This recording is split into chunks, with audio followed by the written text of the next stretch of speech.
नमस्कार छात्रों, स्वागत है आपका 12th क्रैश कोर्स के इतिहास विषय में। आज हम लोग क्रैश कोर्स का सेकंड लास्ट चैप्टर लेकर आए हैं, जिसका नाम है विभाजन को समझना। यानी भारत का जो विभाजन हुआ था, भारत और पाकिस्तान दो राष्ट्र के रूप में, उसके बारे में आपको यहाँ समझ बताई गई है।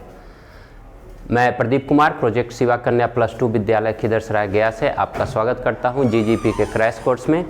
आइए चलते हैं हम अपने टॉपिक की ओर, जिसका नाम है विभाजन को समझना, इसकी राजनीति, स्मृति और अनुभव। विभाजन जो हुआ था हम लोग सभी जानते हैं, भारत और पाकिस्तान का। भारत का विभाजन दो राष्ट्रों के रूप में हुआ था जब भारत आज़ाद हुआ। पाकिस्तान और भारत दो राष्ट्रों के रूप में। यह एक बहुत ही कटु अनुभव था और बहुत ही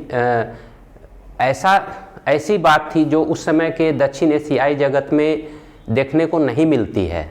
और यह अलग भी था, इसलिए भी अलग था क्योंकि इस विभाजन में लोगों के घर बार छूट गए, लाखों लोगों की हत्या हो गई दंगा में। लोग जो अमीर थे वो गरीब हो गए, लोग जो दूसरे को नौकरी देते थे शरण लेने के लिए मजबूर हो गए।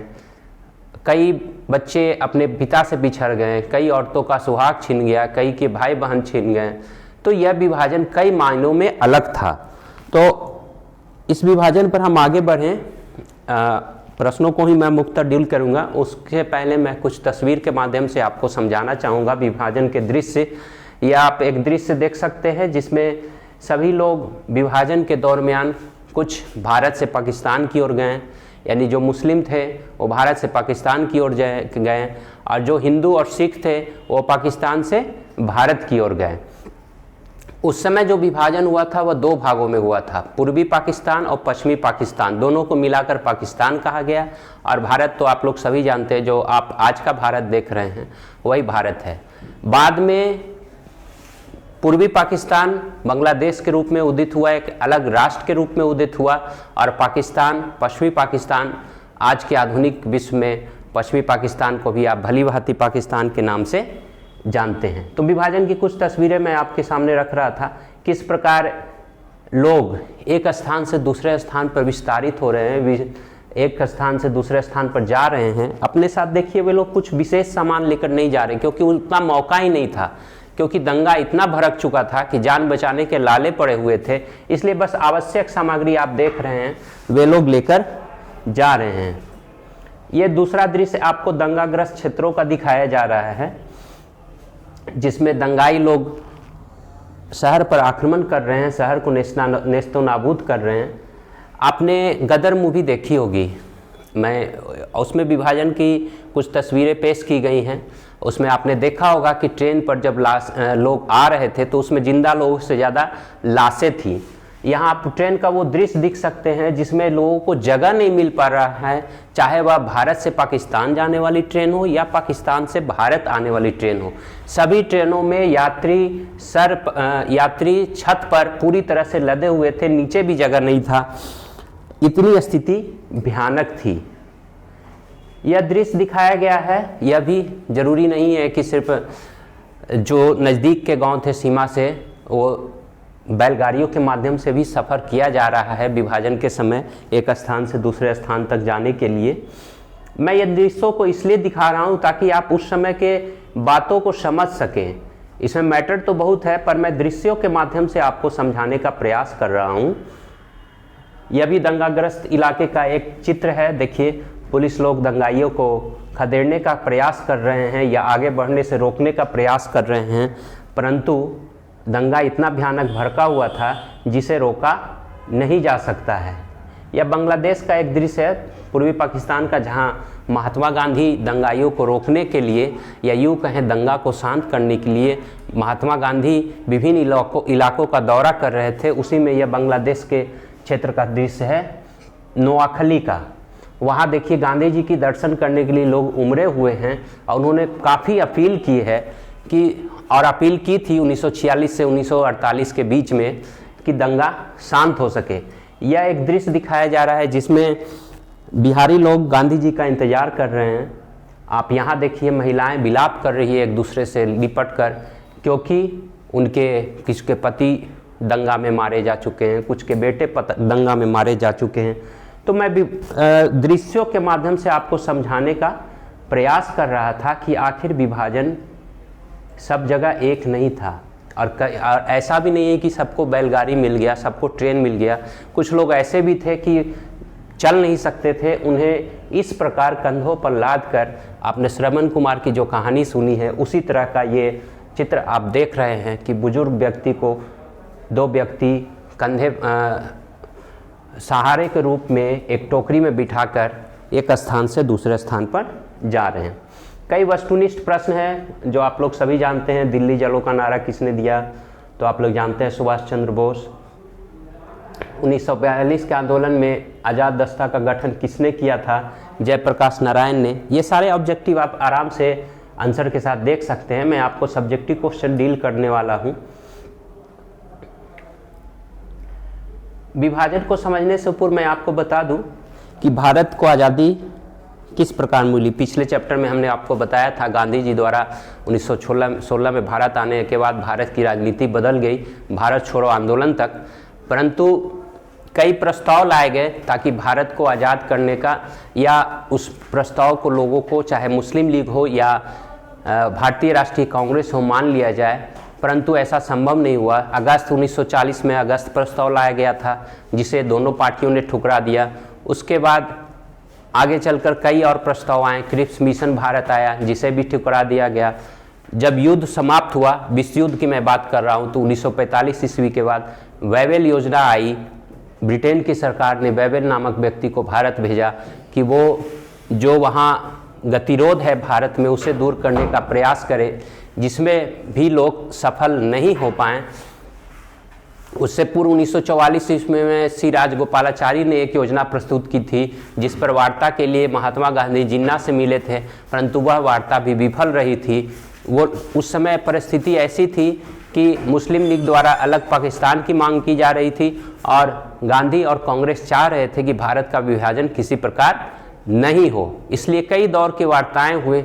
उसके बाद जब अंततः कोई बातचीत सफल नहीं हुई तो मार्च 1947 में माउंटबेटन भारत के नए गवर्नर जनरल बनकर आए। इन्होंने स्पष्ट रूप से कहा कि भारत को अब स्वतंत्रता दी जाएगी और स्वतंत्रता से पूर्व विभाजन ही एकमात्र विकल्प रह गया है। विभाजन के बगैर भारत को स्वतंत्रता दे पाना संभव नहीं है। इसलिए उन्होंने भारत का विभाजन का प्रस्ताव रखा, जिसे बाध्य होकर अंततः कांग्रेस को मानना पड़ा और इस तरह भारत और पाकिस्तान दो राष्ट्र का उदय हुआ। अब हम प्रश्नों की ओर चलते हैं। 1940 के प्रस्ताव के जरिए मुस्लिम लीग ने क्या मांग की थी? मुस्लिम लीग की स्थापना हुई थी 1906 ईस्वी में, 30 दिसंबर को। ऑब्जेक्टिव क्वेश्चन पूछता है, ठीक है, ढाका में। 1940 ईस्वी के प्रस्ताव से पूर्व 1937 ईस्वी में पूरे भारत में चुनाव हुए थे जिसमें कांग्रेस को काफ़ी सफलता मिली थी और खासकर पंजाब के क्षेत्रों में सफलता मिली थी। मुस्लिम लीग को आंशिक सफलता मिली थी और मुस्लिम लीग चाहती थी कि पंजाब के क्षेत्र में कांग्रेस मिलकर सरकार गठन करे, परंतु कांग्रेस ने ऐसा नहीं किया क्योंकि उसके पास पूर्ण बहुमत थी। इससे भी मुस्लिम लीग काफ़ी खिन्न हो गई थी। अंत में मार्च 1940 ईस्वी में के लाहौर अधिवेशन में लीग ने एक प्रस्ताव प्रस्तुत किया जिसमें यह कहा गया कि उपमहाद्वीप में जो भी मुस्लिम बहुल इलाके हैं उसे चिन्हित किया जाए और चिन्हित करने के बाद उसे एक स्वायत्त क्षेत्र के रूप में सत्ता हस्तांतरित की जाए। यहाँ पर उस समय पाकिस्तान शब्द का उल्लेख नहीं किया गया था या एक अलग राष्ट्र की बात नहीं की गई थी। सिर्फ मुस्लिम लीग ने यह कहा था कि एक अलग स्वायत्त प्रदेश रखा जाए जो मुस्लिम बहुल इलाके के लोग उसमें शामिल हों। यह अगस्त प्रस्ताव की मुख्य मांग थी जिन्ना और मुस्लिम लीग के द्वारा। अगला सवाल है आपका, कुछ लोगों को ऐसा क्यों लगता था कि बंटवारा बहुत अचानक हुआ, यानी जो भारत और पाकिस्तान, भारत का बंटवारा हुआ वह अचानक हुआ। कुछ विद्वानों का मानना है कि बंटवारा अचानक हुआ। 1940 ईस्वी तक द्विराष्ट्र सिद्धांत की बात हो रही थी, परंतु वह प्रत्यक्ष रूप से नहीं हो रही थी। मुस्लिम बहुल अलग क्षेत्र की मांग की जा रही थी, परंतु एक स्वतंत्र देश के रूप में मुस्लिम बहुल क्षेत्र की मांग नहीं की जा रही थी। यह जो मुस्लिम बहुल आंदोलन था या पाकिस्तान राष्ट्र की मांग थी, 1942 ईस्वी के बाद काफ़ी तेज़ी से आगे बढ़ा और 1946 ईस्वी में प्रत्यक्ष कार्रवाई दिवस मनाया गया मुस्लिम लीग के द्वारा, और उसी प्रत्यक्ष कार्रवाई दिवस इसमें भी अंकित है। प्रत्यक्ष कार्रवाई दिवस के बाद पूरे क्षेत्र में दंगा भड़क उठा, खासकर बंगाल से यह दंगा शुरू हुआ, बिहार और पूरे पंजाब प्रांत में भड़क उठा, धीरे धीरे पूरे देश में हो गया, हिंदू मुस्लिमों के बीच दंगा हो गया और पंजाब क्षेत्रों में सिख और मुस्लिमों के बीच दंगा हो गया और स्थिति इतनी भयानक आ गई कि उस समय स्थिति ऐसी थी कि कांग्रेस के सामने या भारत के सामने दो ही विकल्प बचा था, या तो भारत को गृह युद्ध में झोंक दिया जाए या फिर एक अलग भारत का बंटवारा कर दिया जाए और पाकिस्तान अलग बने, भारत अलग बने और भारत एक शक्तिशाली राष्ट्र के रूप में विकसित हो। तो कुछ विद्वानों को इसलिए ऐसा लगता है कि यह इतनी जल्दी हुआ क्योंकि 1942 ईस्वी के बाद यह पाकिस्तान राष्ट्र की मांग बहुत तेजी से आगे बढ़ी। मात्र 5 सालों में पाकिस्तान एक राष्ट्र के रूप में उदित हो गया। तो ये दूसरा सवाल है और इसके बाद जो है तीसरा सवाल की ओर मैं आगे बढ़ूं। तीसरे सवाल की ओर हम लोग चलते हैं कि आम लोग विभाजन को किस तरह देखते हैं। ठीक है, आम लोग जो आम जनता थी वो ऐसा मानती थी कि विभाजन जो हो रहा है वह एक जुनून की तरह है या थोड़े समय के लिए है। कुछ दिनों बाद जब दंगा शांत होगा, जब स्थिति शांतिपूर्ण होगी तो यह विभाजन रोक दिया जाएगा। आम लोग यह भी मानते थे कि महात्मा गांधी में इतनी क्षमता है कि वो विभाजन को रोक सकते हैं। और विभाजन के संबंधित कई सारी बातें गांधी जी ने भी कही थी कि विभाजन अगर होगा तो मेरी मृत्यु पर ही होगा, यानी मेरी लाश पर ही होगा। तो आम लोग ऐसा सोचते थे कि यह विभाजन अस्थायी नहीं है। हम लोग अगर एक स्थान से दूसरे स्थान जा रहे हैं तो कुछ समय के बाद जब शांति की स्थिति बहाल होगी, शांति की प्रक्रिया बहाल होगी, तो हम लोग पुनः अपने अपने क्षेत्रों में लौट आएंगे। परंतु ऐसा संभव नहीं था, ऐसा हुआ नहीं। विभाजन जो है वो एक झकझोर करने वाली स्थिति थी और विभाजन के कारण अंततः आम लोगों की जो मत था वह गलत साबित हुआ। चौथा क्वेश्चन है, विभाजन के खिलाफ महात्मा गांधी की क्या दलीलें थी। महात्मा गांधी कभी भी भारत विभाजन के पक्षधर नहीं थे, उन्होंने हमेशा इसका विरोध ही किया। 7 दिसंबर 1946 को प्रार्थना सभा में उन्होंने कहा था कि मैं ऐसा देश देखना चाहता हूं जब हिंदू और मुसलमान आपसी सलाह के बिना कोई काम नहीं कर सके। यह 19 सितंबर 1946 की घटना है। इससे यानी कि वो चाहते थे कि भारत का विभाजन नहीं हो। उनका यह भी मानना था कि शुरुआत से ही हिंदू और मुस्लिम एक संस्कृति के रूप में, एक आपस में भाईचारा के रूप में रह चुके हैं, तो विभाजन नहीं होना चाहिए, विभाजन किसी भी प्रकार से रुकना चाहिए। उन्होंने यह भी कहा था, उनका विचार था कि जब भी विभाजन होगा तो मेरी मृत्यु पर ही होगा, मेरी लाश पर ही होगा। यानी वो किसी भी रूप से विभाजन के पक्षधर नहीं थे। वे ऐसा भी समझते थे कि वे अपने प्रयासों से विभाजन को रोक देंगे, परंतु उनका यह प्रयास निरर्थक साबित हुआ।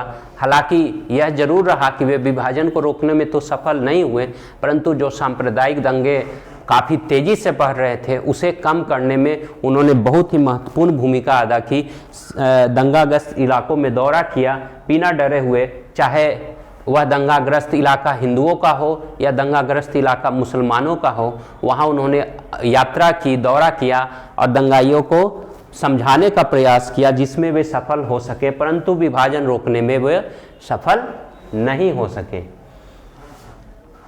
विभाजन को दक्षिण एशिया के इतिहास में एक ऐतिहासिक मोड़ क्यों माना जाता है। आप दक्षिण एशिया का, यानी कि दक्षिण एशिया में आपका पाकिस्तान, नेपाल, श्रीलंका, ये सब देश आते हैं। आप इसका इतिहास देख लीजिए तो 1947 या उसके बाद भी कोई भी ऐसा विभाजन नहीं हुआ जिसमें लाखों लोगों ने अपनी जान गंवाई हो। इसलिए भी यह जो एक घटना है मध्य एशिया, माफ़ कीजिएगा, दक्षिण एशिया के क्षेत्र में, यह बहुत ही महत्वपूर्ण घटना है। इसके अलावा विभाजन में हमने जैसा बताया लाखों लोग मारे गए। ये विभाजन एकाएक हो गया। एकाएक कहने का मतलब है लोगों को अपना घर बार एकाएक छोड़कर 15 अगस्त के बाद कुछ को पाकिस्तान जाना पड़ा, कुछ को हिंदुस्तान आना पड़ा। उन्होंने अपनी सारी संपत्ति, सारे ज़मीन, सभी कुछ छोड़कर वापस आ गए। शुरू में ही मैंने कहा था कि अमीर लोग गरीब हो गए। जो लोगों को नौकरियां देते थे वो मंदिर या मस्जिदों में शरण लेने पर या शरणार्थी शिविरों में शरण लेने पर मजबूर हो गए। तो आप दक्षिण एशिया का इतिहास देख लें, कहीं भी आपको ऐसा नहीं मिलेगा कि लोगों को एकाएक अपनी सारी संपत्ति, दुकानें, सगे संबंधों को, पड़ोसियों को, सभी को छोड़ छाड़ कर वापस दूसरे देश में जाकर नए सिरे से जीवन शुरू करना पड़ा हो। यहाँ तक कि स्थिति ऐसी थी कि जो लोग एक दूसरे के साथ भाईचारे के साथ रहते थे वे एक दूसरे को मारने काटने पर उतारू थे और मारा काटा भी। तो इस तरह का ऐतिहासिक घटना कहीं भी नहीं देखने को मिलती है, जब विभाजन में लाखों लोग मारे गए हों, लाखों लोग बेघर हुए हों और लाखों लोग अपनी संपत्ति को छोड़कर दूसरे जगह गए हों। दूसरे जगह कहने का मतलब है भारत से पाकिस्तान और पाकिस्तान से भारत। ब्रिटिश भारत का बंटवारा क्यों किया गया? यह एक इम्पॉर्टेंट क्वेश्चन है। कभी कभी यह पूछ दिया जाता है कि भारत का विभाजन क्यों हुआ। आप इसे यूं ही समझें या इसे आप इस तरह भी समझ सकते हैं, ब्रिटिश भारत का विभाजन क्यों किया गया। शुरुआत से ही अंग्रेजों की नीति थी फूट डालो और राज करो, और अंग्रेजों ने जाते जाते भी अपनी इस नीति का परित्याग नहीं किया और भारत को 2 भागों में बांटकर चले गए। इसके लिए कई कारण जिम्मेदार थे जिसके बारे में आपको बताने जा रहा हूं। ब्रिटिश कूटनीति जो हमने आपको बताया, डिवाइड एंड रूल, बांटो और राज करो, तो यह अंग्रेजों की नीति ही थी कि बांटो और राज करो। जब 1906 में मुस्लिम लीग का गठन किया गया और 1909 में सांप्रदायिक चुनाव पद्धति अपनाई गई, मुसलमानों के लिए अलग पृथक निर्वाचन क्षेत्र चयनित किया गया, उस समय से लेकर 1947 ईस्वी तक लगातार अंग्रेज चाहती थी कि भारत की जनता एक नहीं हो सके, यानी भारत में मुख्यतः 2 ही जनता थी, हिंदू और मुस्लिम। वह नहीं चाहती थी कि एक हो, क्योंकि अगर ये दोनों जनता एक होती तो राष्ट्रीय आंदोलन को बहुत बल मिलता। इसलिए उनका यही मांग था, यही सोच था कि इन्हें अलग रखा जाए, सांप्रदायिकता की भावना को बढ़ावा दिया जाए। इसी उद्देश्य से बंगाल विभाजन 1905 में किया गया था। मामला तो दिया गया था, यह कहा गया था कि प्रशासनिक दृष्टि से बंगाल बहुत बड़ा क्षेत्र है, इसलिए उसका विभाजन किया जाए। परंतु उसके पीछे लॉर्ड कर्जन ने जो बंगाल विभाजन 1905 में किया था, उसकी मंशा यही थी और उस समय विभाजन का स्वरूप भी यही था कि बंगाल के हिंदू बहुल क्षेत्रों को अलग किया गया और मुस्लिम बहुल क्षेत्रों को अलग किया गया था, जो बाद में उसका काफ़ी विरोध हुआ, स्वदेशी आंदोलन चलाया गया। तो शुरू से ही अंग्रेजों की मंशा नहीं रही थी कि हिंदू और मुस्लिम एक होकर रहें, और उनकी इसी कूटनीति का नतीजा था कि अंततः दोनों के बीच, दोनों संप्रदायों के बीच इतना वैमनस्य फैल गया कि विभाजन करना ही पड़ा। दूसरा है मुस्लिम लीग का सांप्रदायिक दृष्टिकोण। मुस्लिम लीग स्वयं को कहती थी कि वो मुस्लिमों का नेतृत्व करने वाली एकमात्र पार्टी है। मुस्लिम, उनका प्रभाव क्षेत्र मुस्लिमों पर है। वे भारतीय राष्ट्रीय कांग्रेस को हिंदुओं की संस्था मानती थी।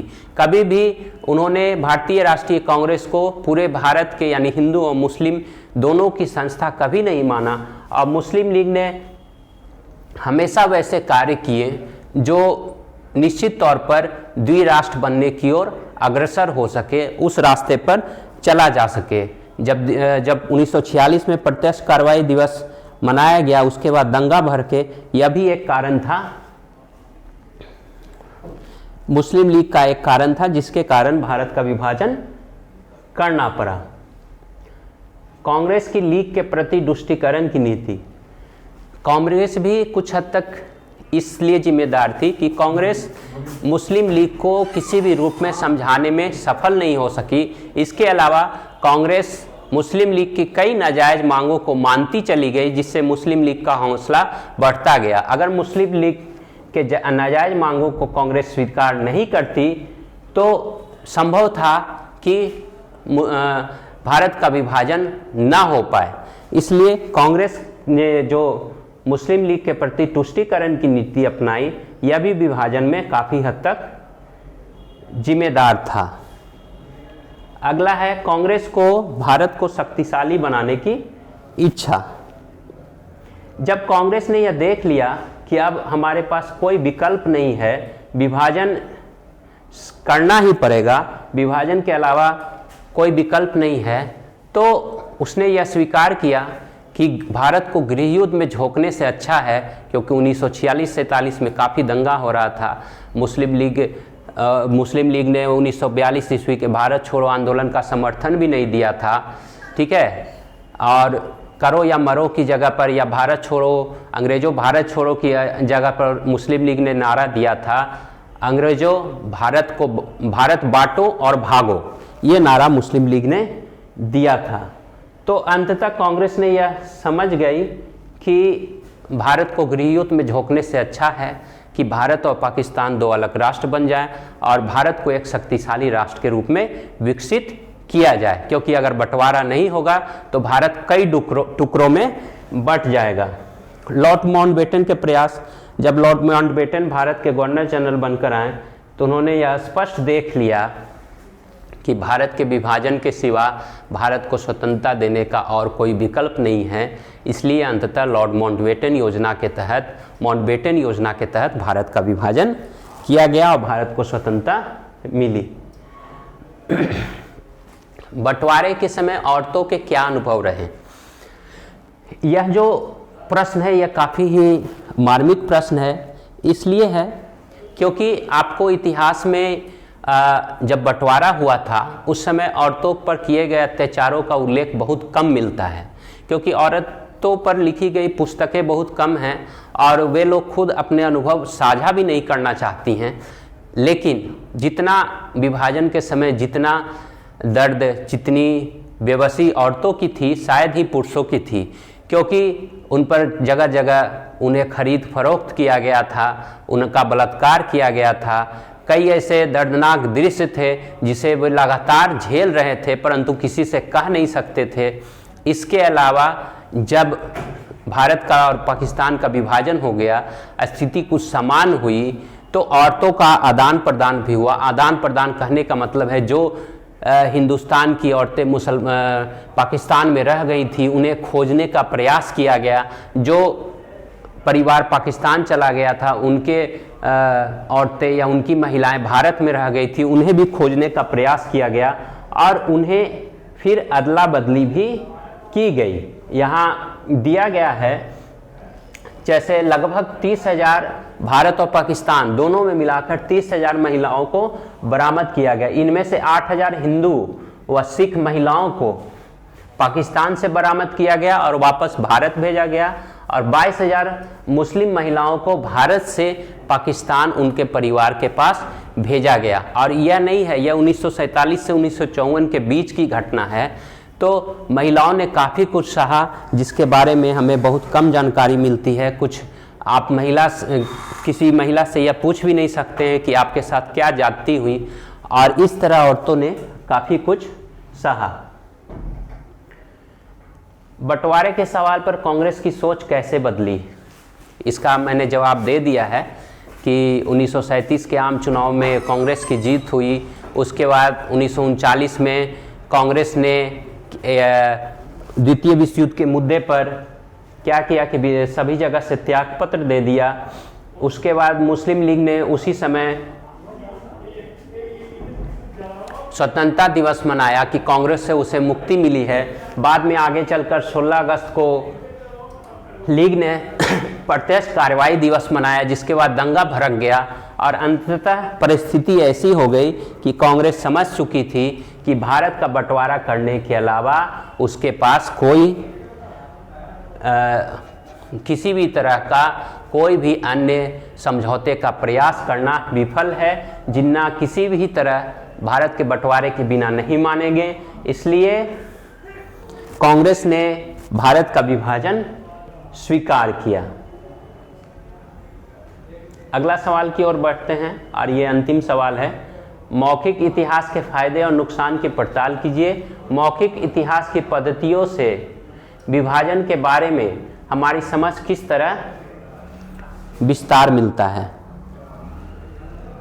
मौखिक इतिहास कहने का मतलब है कि विभाजन के कई ऐसे पहलू हैं जो सरकारी आंकड़ों में, सरकारी फाइलों में आपको नहीं मिलते हैं। विभाजन की दर्दनाक यादें, विभाजन के दर्दनाक हादसे, ये सारे चीज़ें आपको मौखिक रूप से ही सुनने को मिल सकती है। यानी आप किसी व्यक्ति से विभाजन से संबंधित बातों का जिक्र करेंगे तभी वह उस बारे में बात करेगा, और ज़रूरी नहीं है कि वह बात करे ही। इसी का एक वाक्य है 1992 में हमारे विभाजन से ही रिलेटेड कुछ अध्ययन करने के लिए हमारे एक इतिहासकार पाकिस्तान गए थे।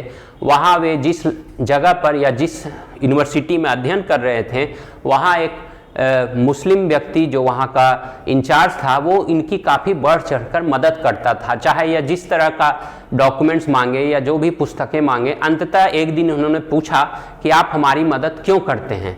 तो उन्होंने कहा, मैं मदद इसलिए करता हूँ क्योंकि आज मैं जिंदा हूँ, तो यह एक भारतीय का कर्ज है।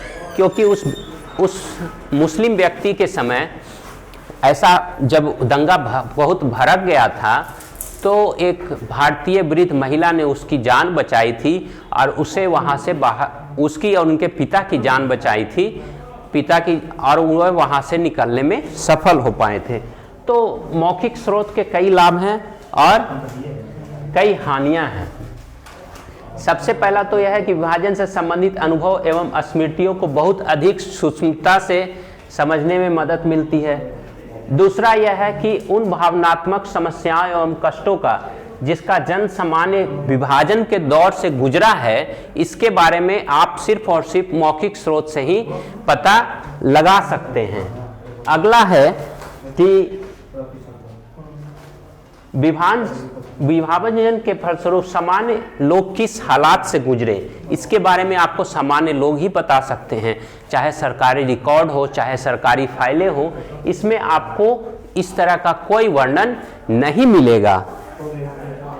चौथा यह है कि हम जिस समय के इतिहास का अध्ययन कर रहे हैं उसके बारे में बहुत कम स्रोत हमें जानकारी मिलता है, और लगभग 2-4 मिनट में मैं यह क्लास समाप्त कर दूंगा। तो विभाजन के बारे में बहुत कम समय मिलता है, परंतु मौखिक स्रोत के माध्यम से उन बातों पर बहुत ही अत्यधिक प्रकाश डाला गया है। ठीक है, कई लोग चार दीवारी के सुखी जीवन को त्याग कर, चूंकि विभाजन हो गया था इसलिए उन्हें त्याग कर और इधर आए थे, विभिन्न क्षेत्रों में आए थे, इसलिए विभाजन को मौखिक इतिहास से काफ़ी चीज़ें जानकारी आपको मिलती है। अब इसकी हानियां के बारे में भी हम लोग जान लेते हैं कि मौखिक इतिहास की हानियां क्या है। तो कई इतिहास का कहना है कि जो मौखिक इतिहास यानी उस समय के लोगों से जो जानकारी प्राप्त होती है वह सटीक नहीं है। उन घटनाओं का जिस क्रम का निर्माण किया जाता है वो उसकी यथार्थता यानी उसकी सत्यता संदिग्ध है। दूसरा है कि इसकी हानि में यह भी बताया गया है कि मौखिक विवरणों का संबंध केवल सतही विषयों से होता है, यानी उसके आप जो छोटे मोटे अनुभव हैं उससे, यानी व्यक्ति का जो विभाजन के समय का अनुभव है छोटा मोटा, उससे आप इतिहास का निर्माण नहीं कर सकते हैं। व्यक्तिगत अनुभव के आधार पर किसी सामान्य निष्कर्ष पर नहीं पहुंचा जा सकता है। चौथा है इसकी हानि कि मौखिक इतिहास में वास्तविक अनुभवों के साथ निर्मित स्मृतियां भी जुड़ जाती हैं। तो इस प्रकार हम इस चैप्टर के अंत में आ गए हैं, परंतु अगर आप निश्चित रूप से सभी चीज़ों को एक साथ एकत्रित करके देखें तो आप पाएंगे कि जो मौखिक इतिहास है उसका अगर उस समय के अन्य स्रोतों से मिलान करके देखा जाए तो निश्चित रूप से जो हमें प्राप्त होंगे वो निश्चित तौर पर बहुत महत्वपूर्ण है। इसलिए आज की यह कक्षा यहीं पर समाप्त होती है। और बच्चों, अब लास्ट चैप्टर हमारे पास बचा हुआ है जो मैं नेक्स्ट वीडियो में लेकर आऊँगा। आपका सभी का बहुत बहुत धन्यवाद।